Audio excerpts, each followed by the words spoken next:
بسم اللہ الرحمن الرحیم۔ ہمدرد دواخانہ پاکستان کے بانی حکیم محمد سعید شہید، سابق گورنر سندھ کے طبی ٹوٹکے۔ سردی لگ جائے تو انڈے کی زردی کھاؤ، معدے میں بوجھ محسوس ہو تو سونف یا ادرک کا پانی پیو، خون کی کمی ہو تو چنے، گاجر اور شلجم زیادہ کھاؤ، ضعف جگر ہو تو پپیتا کھاؤ، جگر میں گرمی ہو تو دہی کھاؤ،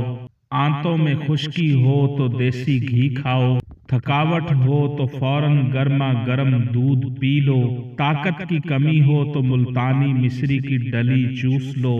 زیادہ دماغی کام کرنے والے شہد و بادام ایک ساتھ کھائیں، دل کی کمزوری و حرارت میں مربع آملہ اور اناناس کھاؤ، گلے میں درد ہو تو نمکین پانی کے غرارے کرو، دانت درد ہو تو انگلی سے مسوڑوں پر نمک ملو، بد ہضمی ہو جائے تو 2 یا 1 وقت کا فاقہ کر لو، یعنی کھانا پینا 2 وقت یا 1 وقت کے لیے بند کر دو۔ یہ تمام ٹوٹکے حکیم سعید مرحوم شہید کی مشہور طبی نظم سے لیے گئے ہیں۔